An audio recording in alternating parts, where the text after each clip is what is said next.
para todos numa graça, uma paz e com a própria presença de Deus conosco aqui essa noite. Que Ele seja muito glorificado naquilo que vai passar pela sua mente e cabeça e vai residir no seu coração. Eu quero ler um pequeno trecho da palavra em Apocalipse, capítulo 2. Todos vão reconhecer que esta carta é uma carta que fala do lado muito bom da igreja, como também algo que a igreja perdeu. E a pergunta que eu tenho que achar e me responsabilizar em discutir com os irmãos, discorrer essa noite é: quais são os principais problemas que as igrejas estão enfrentando nesse país hoje? A leitura, Apocalipse capítulo 2, primeiro parágrafo. É um anjo da igreja de Éfeso. Estas são as palavras daquele que tem as 7 igrejas, estrelas em sua mão direita, que anda entre os 7 candeeiros de ouro. Conheço as suas obras, seu trabalho árduo, sua perseverança. Sei que você não pode tolerar homens maus, que pôs à prova os que dizem ser apóstolos, mas não são, e descobriu que eles eram impostores. Você tem preservado e suportado sofrimentos por causa do meu nome, e não tem desfalecido. Contra você, porém, tenho isto: você abandonou o seu primeiro amor. Lembre-se de onde caiu, arrependa-se e pratique as obras que praticava no princípio.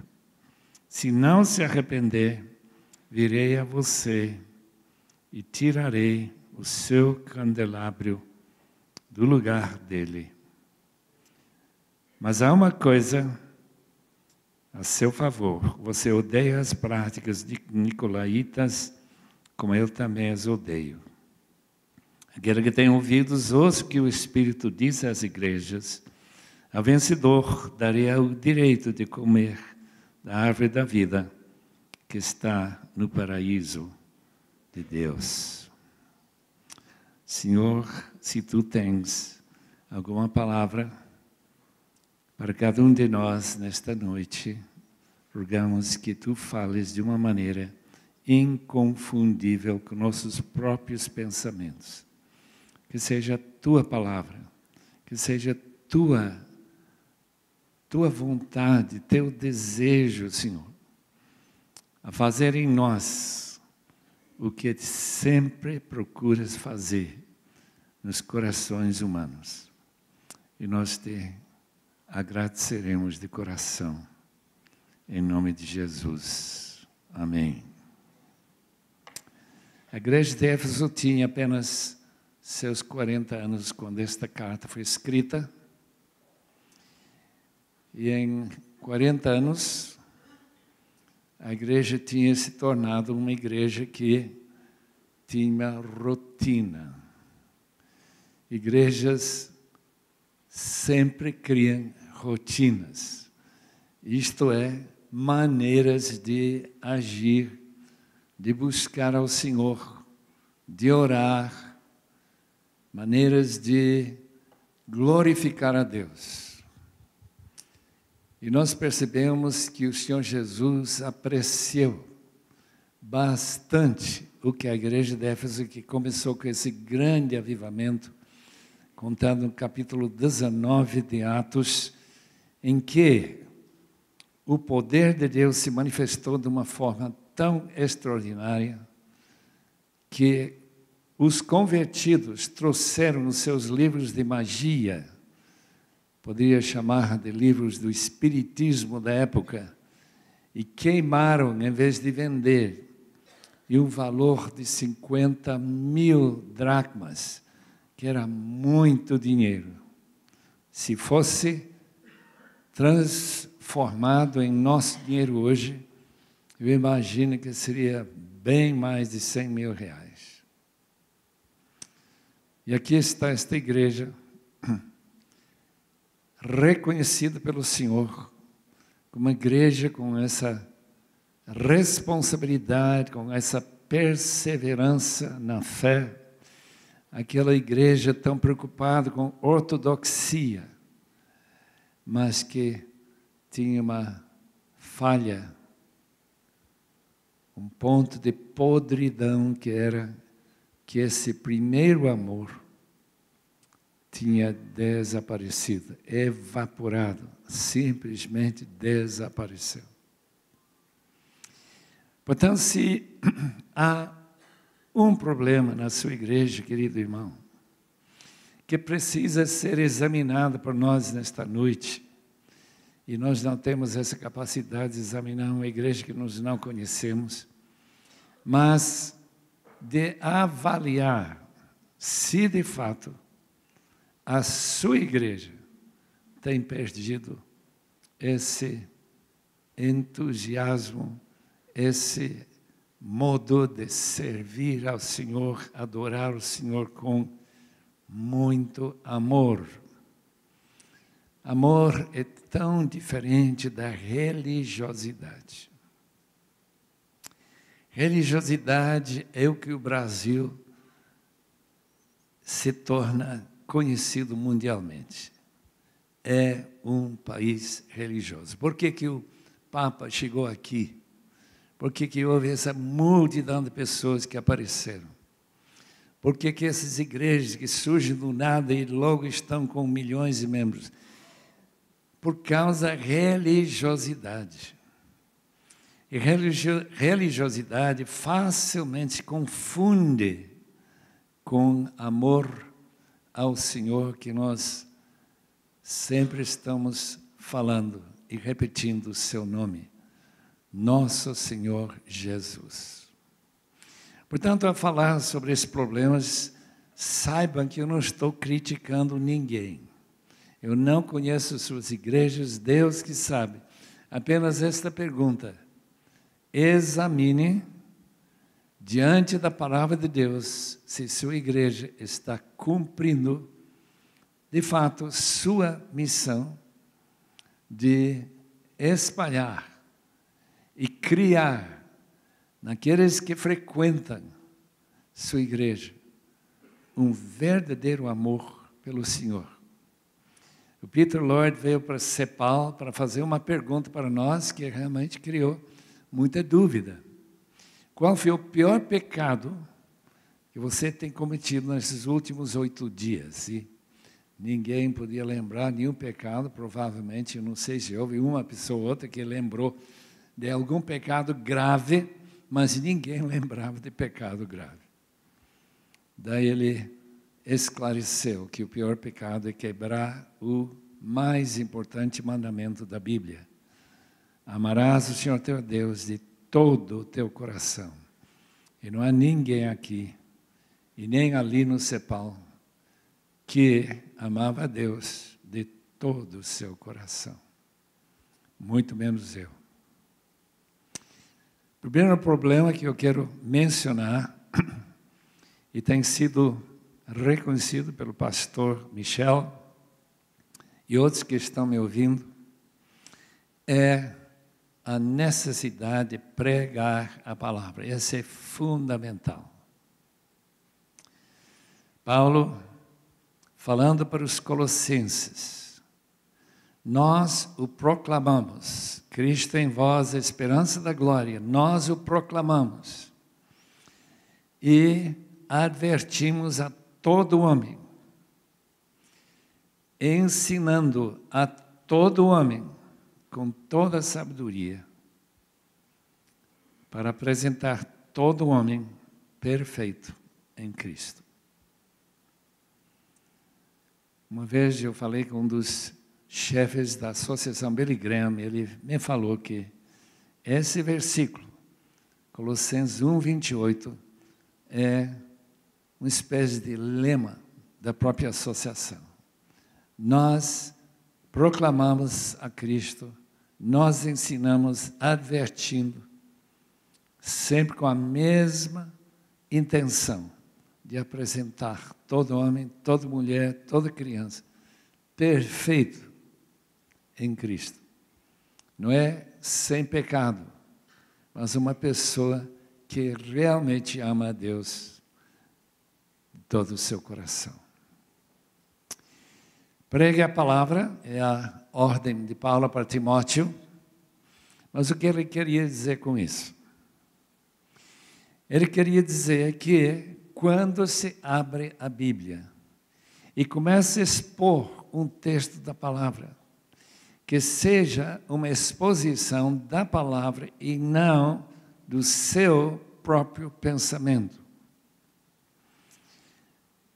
Eu estava sentado no meio de 11 mil estudantes universitários de toda a América e de fora da América também. Acho que foi no fim do ano de 1964, em Urbana, Illinois, esse grande congresso que tem cada 2 ou 3 anos e que reúne milhares, parece que cada vez que reúne tem mais gente. 11 mil. E convidaram o pastor John Stott, da Igreja de Todas as Almas, de Londres, estranho o nome da igreja, e ele pregou sobre 2 Coríntios 2:14 a 6:11. Foi uma exposição que eu acho que todo mundo ficou deslumbrado. E no fim, quando houve uma abertura para fazer perguntas, a pergunta-chave é como que o senhor extrai tanta carne, tanta verdade desse trecho que a gente leu, quem sabe, 10, 20 vezes. Ele respondeu com uma só palavra: trabalho. Tem que trabalhar. Exposição, queridos irmãos, é conhecer a situação que provocou a escrita desse texto. Precisa examinar cuidadosamente a gramática, a linguagem, conhecimento de todas as palavras importantes do texto. E como ele mesmo recomenda, não fugir para outros textos para dizer isso que significa. Buscar na mente do autor o que é que ele queria comunicar. E depois reunir suas ideias em um só conceito. Uma ideia clara e definida que todo ouvinte vai sair pensativo, meditando em essa proposição. E depois buscar dentro do texto todo aquele sustento que argumenta em favor de que é isso mesmo que esse texto está ensinando. Meus irmãos, muitas igrejas não conhecem o que significa a exposição da palavra. O que acontece se a gente não expõe a palavra? A gente expõe a sua própria ideia. A gente tem que preencher esse período de tempo, né, que a gente tem para falar. E daí a gente vai explicando o que eu penso, o que eu acho, mas não dizer assim diz o Senhor. Portanto, a autoridade tem que ser de Deus e não do pregador. O pregador é apenas um canal que, por causa das suas pesquisas, sua meditação, seu pensamento sobre a palavra, vai ensinando. E maravilha das maravilhas, em vez da igreja perder o seu primeiro amor, a igreja cresce no seu amor pelo Senhor. Em vez de ser uma igreja religiosa, de rotina, é uma igreja que ansiosamente aguarda a palavra. Será que Deus não tem uma palavra para mim hoje? Nas minhas andanças pelo mundo, eu tenho sentado aos pés de alguns expositores de primeira mesmo. E cada vez que eu escuto uma mensagem dessa, e lembro dessas mensagens, porque é uma coisa impressionante, que a exposição cria, assim, um espaço na sua cabeça, para que você guarde o que foi falado. Guarde essa mensagem. Dr. Donald Barnhouse, de Filadélfia, eu era seminarista, eu gostava muito de chegar lá quando estava livre para chegar. Eu vi esse homem ensinar a Bíblia. Ainda lembro uma das suas mensagens sobre o pecado de ficar ansioso. Meu irmão, nunca vou esquecer essa mensagem. A gente fica ansiosa e está desobedecendo a palavra de Deus. E a gente quase nunca imagina que ficar ansioso, preocupado, seja pecado. Agora eu sei que era. Filipenses capítulo 4. Esse preparo, esse ficar na presença de Deus, essa sequência de ensino, para que cada domingo a gente está acrescentando um grau que vai elevando os ouvintes a subir mais um grau para o próprio trono de Deus. É tão importante, queridos irmãos. Mas, como disse o pastor John Stott, já está na glória, é muito trabalho. E quase ninguém acha que tem tempo para isso. Aqui em Brasília, um colega nosso, o Glenn Johnson, alguns talvez devem lembrar dele, fez uma pergunta para sua aula aqui no Seminário Batista de Brasília. Pergunta a seus membros das suas igrejas o que eles acham da pregação dos seus pastores. O consenso foi: eles leem a Bíblia, sim, mas não explicam a Bíblia. Eles não aplicam a Bíblia a nossas necessidades diárias, para que nós saibamos ou sintamos a importância de fazer o que Deus manda na sua palavra. Agora, nenhuma igreja aqui, hoje à noite, representada pelo seu líder, pastor ou membro, foi pesquisado naquela pequena pesquisa. Mas o perigo está não somente em Brasília, está em todo lado. Pregação que não concentra em pregar a palavra. Eu peguei um livro, não tanto tempo atrás, chamado Piedade Prática. Interessante, esse livro que ninguém aqui conhece, provavelmente. Se você conhecer, você é fora de série. Esse livro saiu em 70 edições. Foi o livro mais lido depois da Bíblia, depois da Reforma, e o Peregrino. O terceiro mais lido livro foi A Prática da Piedade. E Louis Bailey conta naquele livro, agora imagina bem, ele conta nesse livro, a história do pastor, que falando para seus estudantes, que ele nunca preparava uma mensagem sem lágrimas. Nunca. Eu tenho que confessar que eu nunca peguei mensagem com lágrimas. Está tão preocupado que ele fale a palavra de Deus. Ele conta em outro sujeito lá que está sendo enforcado. E ele vai indo lá para a forca e diz, eu não estou encontrando tanta dificuldade, ou pelo menos não mais dificuldade, em ser enforcado do que subir ao púlpito para pregar a palavra de Deus. Novamente, eu fico de cabeça baixa, meus irmãos.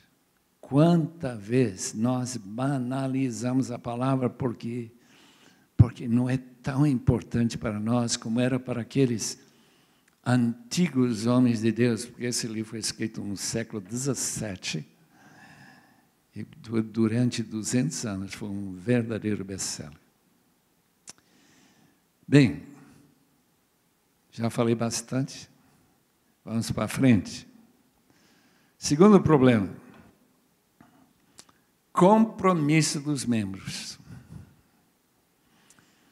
Este problema de compromisso, de convicção, que seu lugar está na igreja quando tem culto, que é para todo mundo estar. Agora a igreja tem que ter muito cuidado de não marcar tantos cultos que vai interferir completamente com a sua vida, e especialmente com a família. Temos que ter cuidado disso.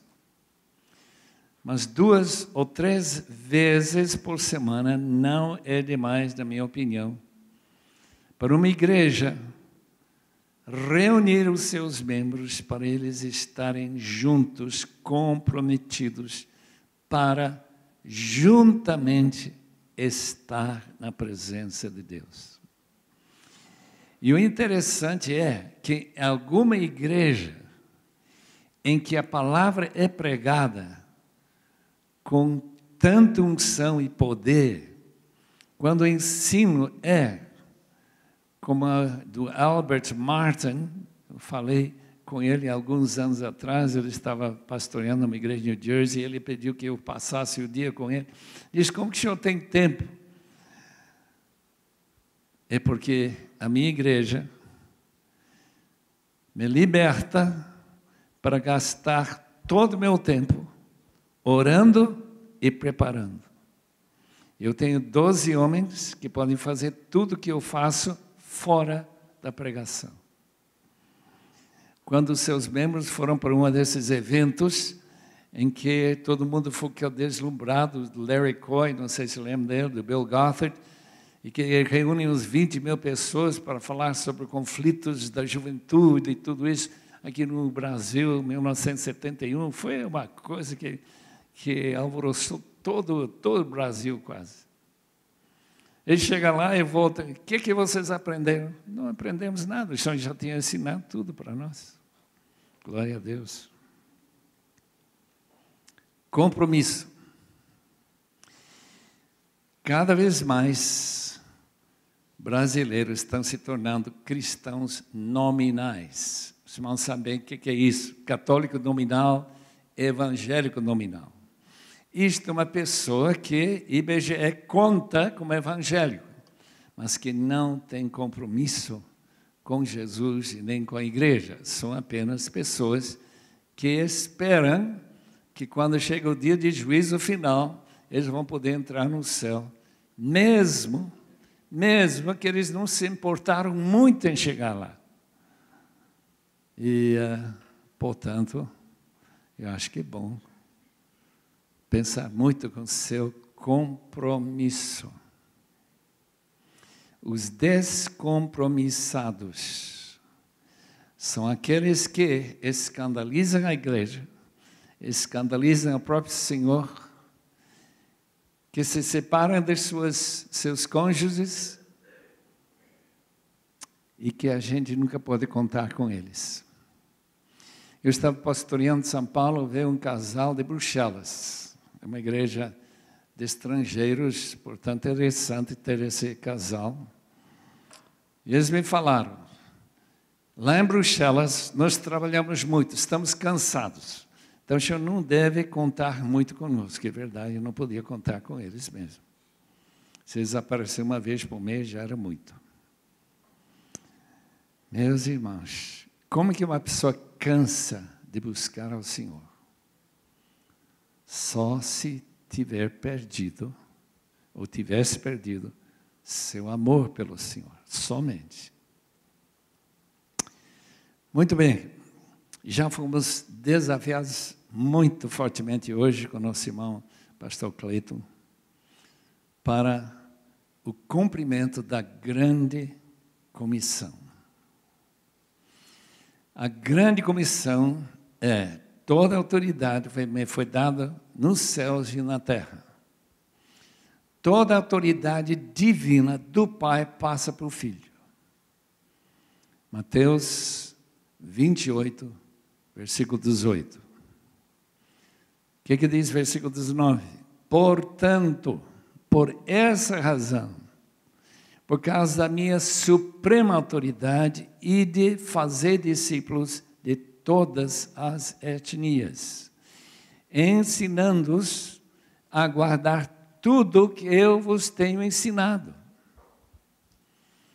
Discipulado, o que é? É simplesmente uma lealdade pelo Senhor, em que você não descansa bem se não aprendeu alguma coisa que Jesus ensinou e que você não está praticando. Se vocês guardarem os meus mandamentos, meus ensinamentos, porque uma pessoa que tem absoluta autoridade sobre a sua vida, você é escravo, ele é o Senhor, ele é o dono de sua vida, foi comprado com um grande preço, preço do sangue de Cristo. Então, você teria que ter absolutamente prazer em fazer o que Ele manda. Se você é crente de verdade, e se o Espírito Santo habita na sua vida.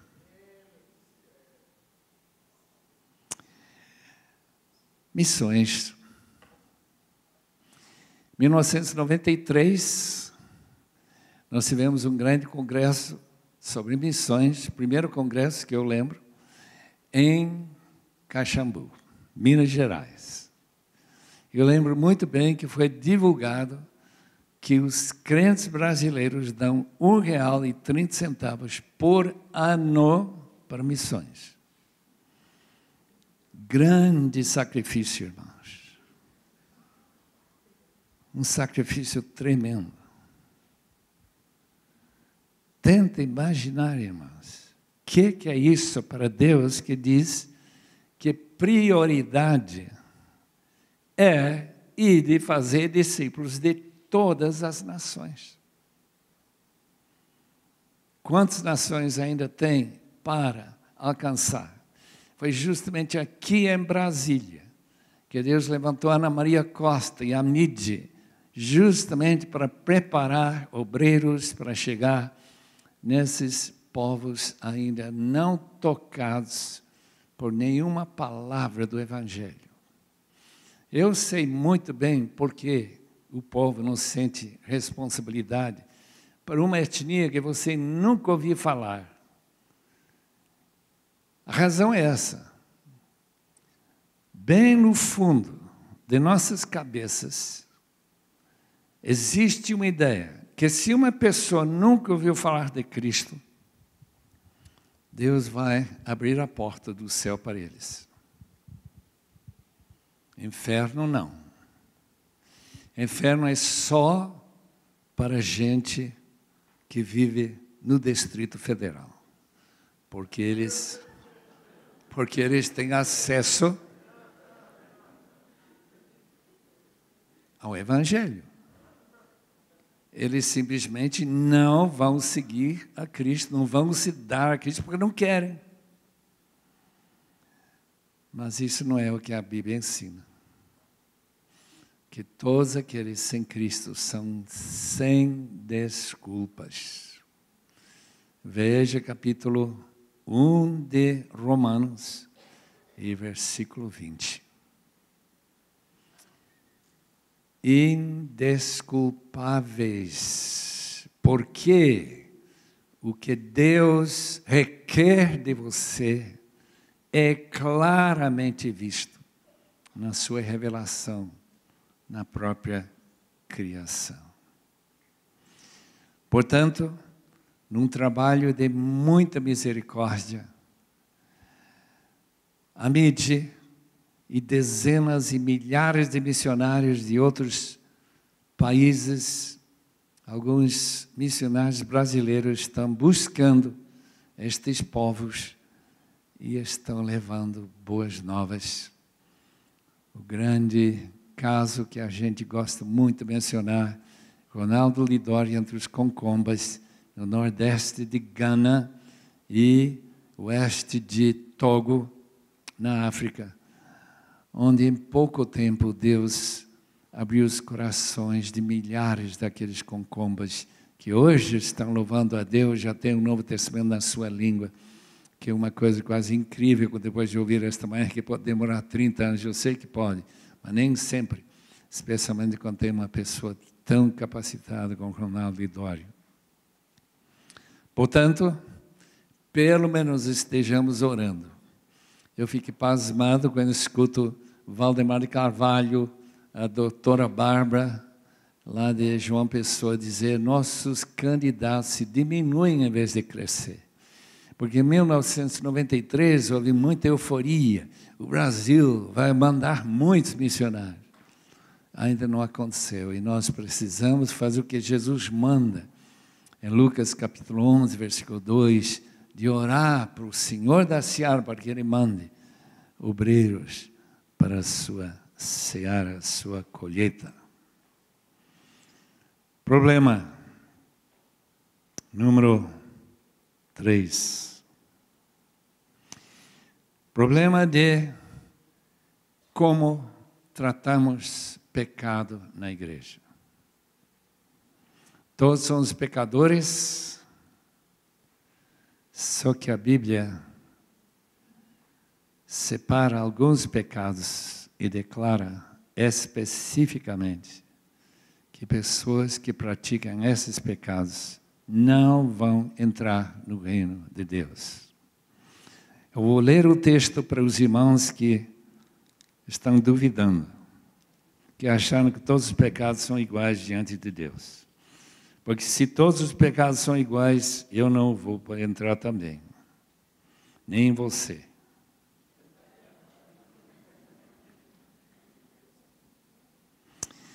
Versículo 9. 1 Coríntios 6. Vocês não sabem, deveriam ter sabido, que os perversos não herdarão o reino de Deus.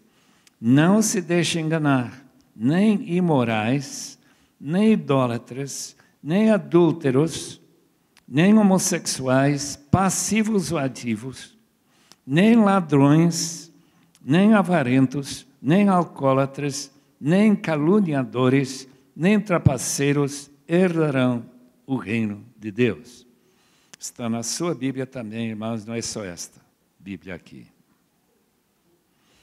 E então, como que a igreja impressiona os seus membros que Deus sempre olha como um avô carinhoso e diz: meu irmão, irmã, meu filho, você pecou. Graças a Deus, não há problema. Você está perdoado. Esta ideia da facilidade de receber perdão leva a igreja a seguir o mesmo caminho da Igreja Católica. A Igreja Católica não queria ver ninguém se perder. Para não se perder, a gente tem que batizar cada vez mais novos. E sem se preocupar se eles se convertem ou não. Portanto, vamos batizar criancinhas para que, se eles morrerem, eles não vão ser condenados. Então, vamos batizar toda a população. E os irmãos sabem, o Brasil, a maior país católico do mundo, com maior número de pessoas batizadas como crianças. Agora, qual é a Igreja Católica que se preocupa com pecado grave, pecado como adultério? O pecado já se preocupava. Por exemplo, irmão, lendo um pouco de Agostinho, de alguns desses velhos autores da igreja, muito preocupados. Disciplina rigorosa. O resultado é que pessoas adulteram, se divorciam, casam com outro e esperam que a igreja nem note. Está se tornando tão comum, irmãos. E a igreja não sabe o que fazer. Por quê? Chega à conclusão, esse pecado do divórcio não é o pecado que não tem perdão, portanto, vamos perdoar. Se de fato é pecado, porque eu acho que muitos acham que sempre tem boa desculpa para se divorciar, então, vamos perdoar. Irmãos, estamos em tempos difíceis, exatamente como Jesus predisse, que o aumento da iniquidade, a proliferação do pecado, marcará os últimos dias antes da volta de Cristo. E se os irmãos acreditam que o anticristo vai aparecer a qualquer hora, e que para se identificar com Cristo, como sendo seguidor de Cristo, você vai ter que se preparar para ser morto. Isto é que a igreja não vai escapar à grande tribulação. Eu não sei qual é a sua posição escatológica. Eu cheguei a essa conclusão já há muito tempo, ainda que eu fui criado nessa ideia que a igreja vai escapar, vai ser arrebatada, passar esses anos com Cristo nos ares. Eu não sei bem fazendo o que no ar, mas de qualquer jeito, quando eu comecei a estudar a palavra grega para o encontro com Cristo no ar, eu encontrei que a palavra significa para acompanhar um rei que está chegando. Então, vamos acompanhá-lo junto com os anjos todos, né? Quer dizer, essa é a minha opinião. Mas, de qualquer maneira, a igreja precisa ser purificada da sua ideia, banalizando o pecado.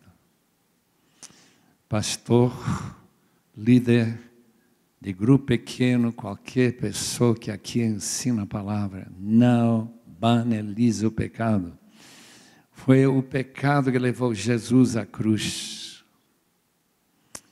É o pecado que cria uma mal-estar diante do mundo, que diz realmente não é diferente. Nós fazem a mesma coisa que nós fazemos. É um problema, na minha opinião.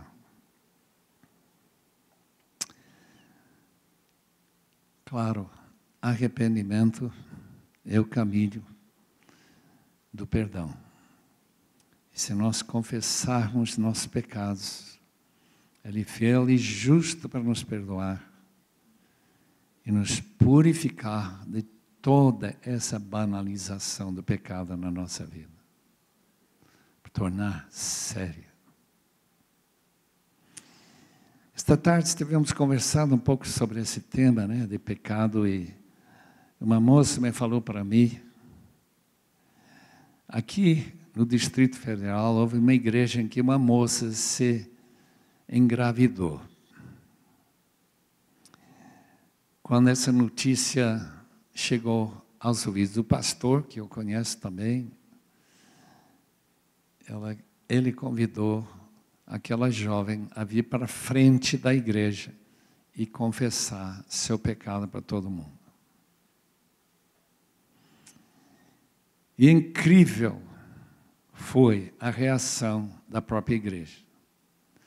Em vez de querer sua exclusão, mandando ela para o inferno direitinho, ela foi abraçada com muitas lágrimas, porque todo mundo sabe como que é fácil cair nesse pecado sexual. Mas uma vez confessado, uma vez tratado e amado, aquela jovem que eu não conheço, foi restaurada, como diz a própria palavra de Deus. Alguém surpreendido no pecado. Gálatas 6:1. Vocês que são espirituais, restaurem com essa humildade absoluta necessária, que você também e eu somos pecadores. Pergunto, qual é o número 5? Já falei, quinta-feira, individualismo.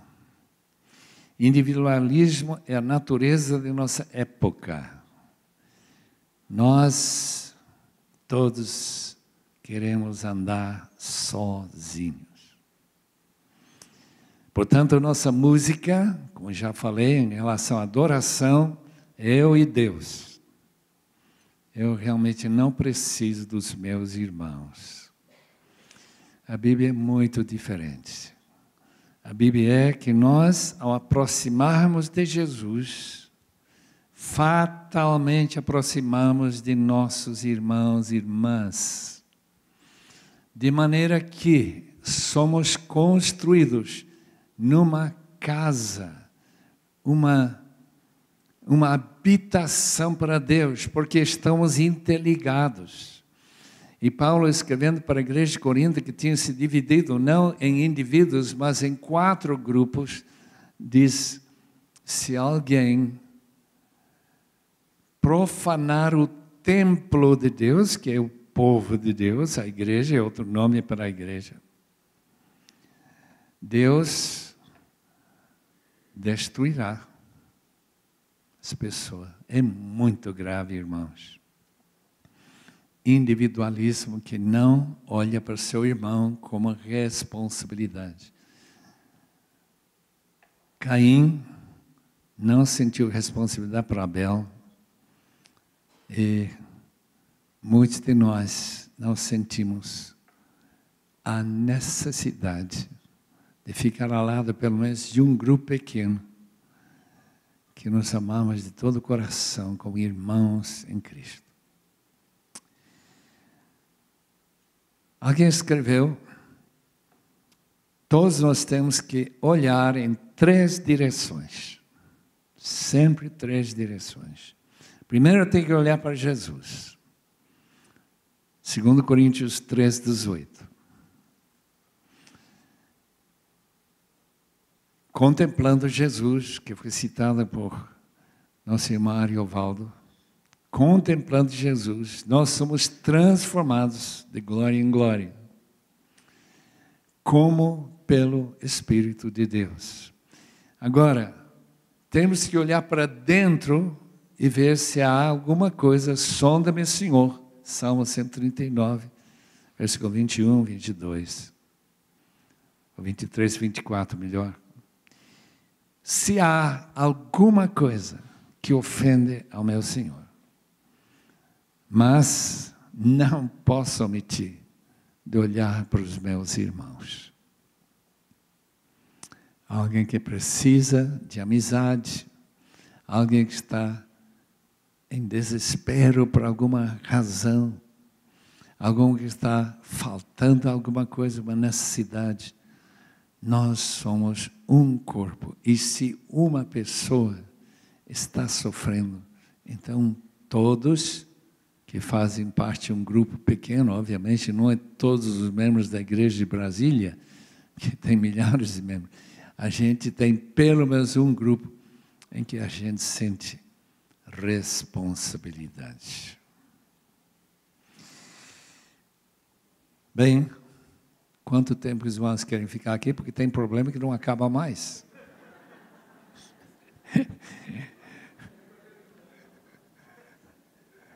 Mas talvez um ou dois problemas ainda para falar.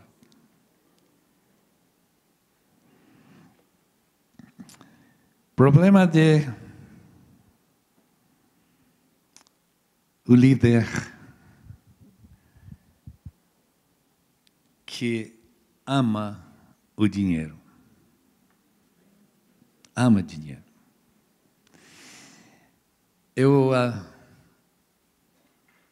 Foi criada uma simplicidade incrível lá na Bolívia. Simplicidade mesmo. Goteira por todo lado quando chovia. Chão batido. A gente não sentia nenhuma falta, nenhuma. Nós comíamos batatinha durante a semana e muitas vezes tinha uma carne no domingo. E arroz, que era sobremesa, uma vez por semana. Era maravilhoso. Irmãos, amor ao dinheiro é tropeço para alguns. E disse que é fonte de todos os males. Eu acho muito forte aquela frase. E aqui no Brasil, e com certeza na outra América também, um dos desejos de criar uma igreja grande é para que você possa ter uma conta bancária bem grande também. Alguns dos homens mais ricos do Brasil são religiosos. Nós temos que lembrar disso. Temos que lembrar disso. Que é um perigo imenso, queridos irmãos. Esse desejo que todo mundo tem, se não tem Cristo. E está insatisfeito, porque não tem mais, cada vez mais. Que Deus nos salve desse tremendo perigo para a Igreja de Cristo.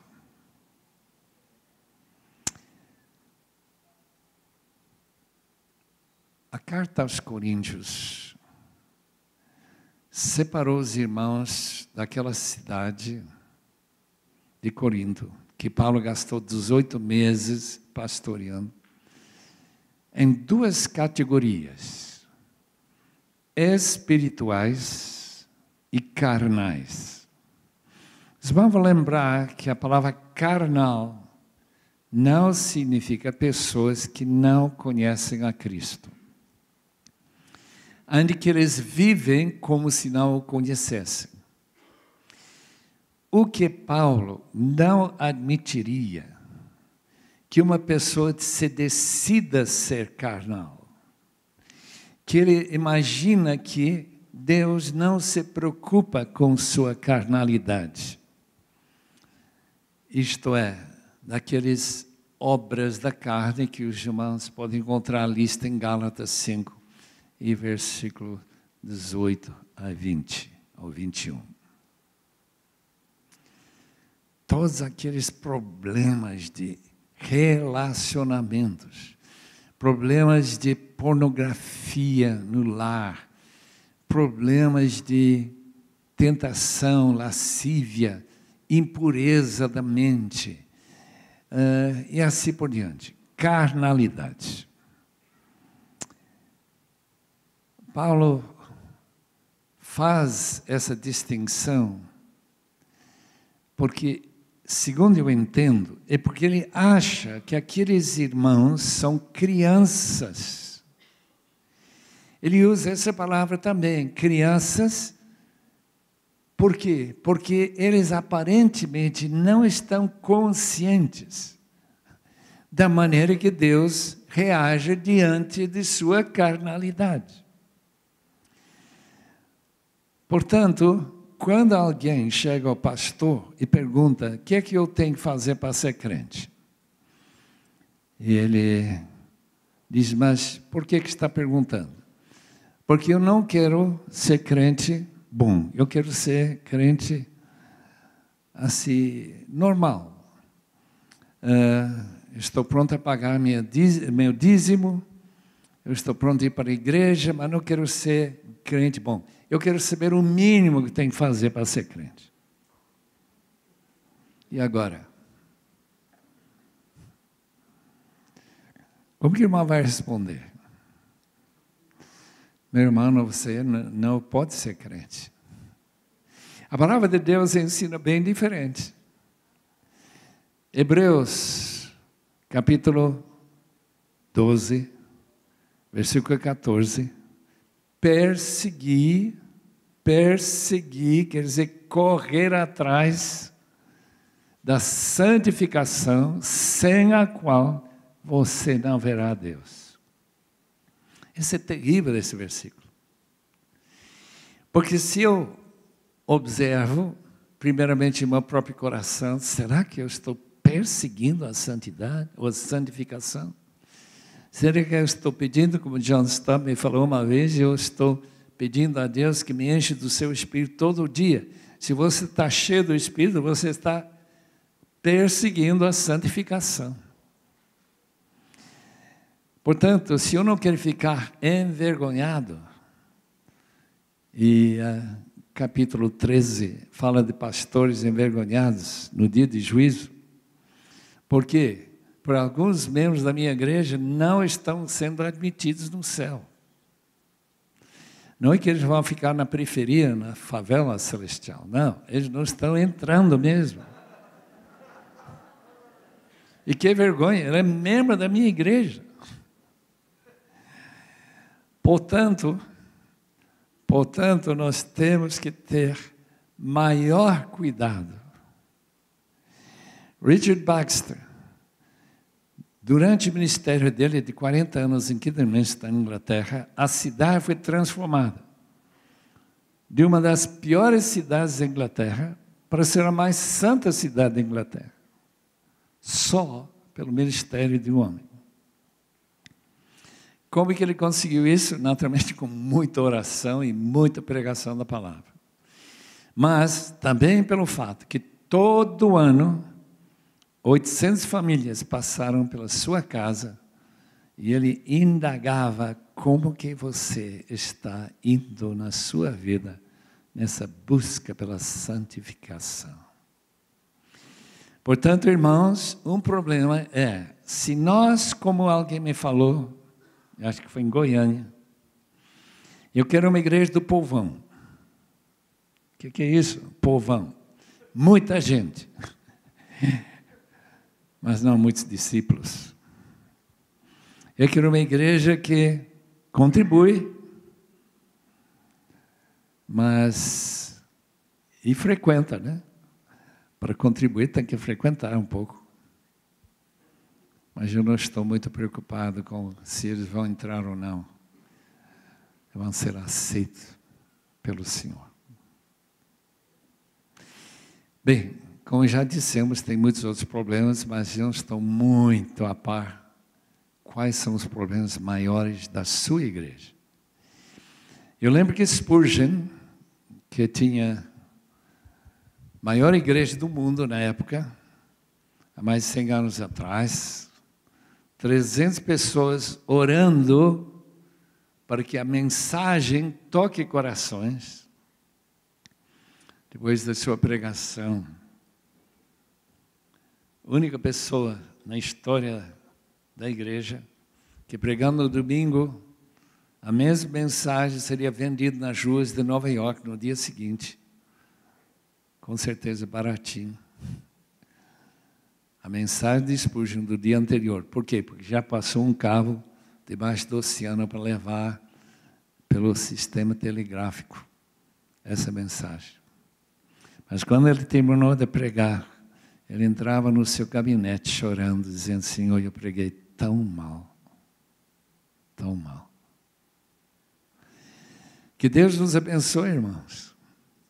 É uma tarefa, é um ministério, é uma alegria, é também um peso muito grande.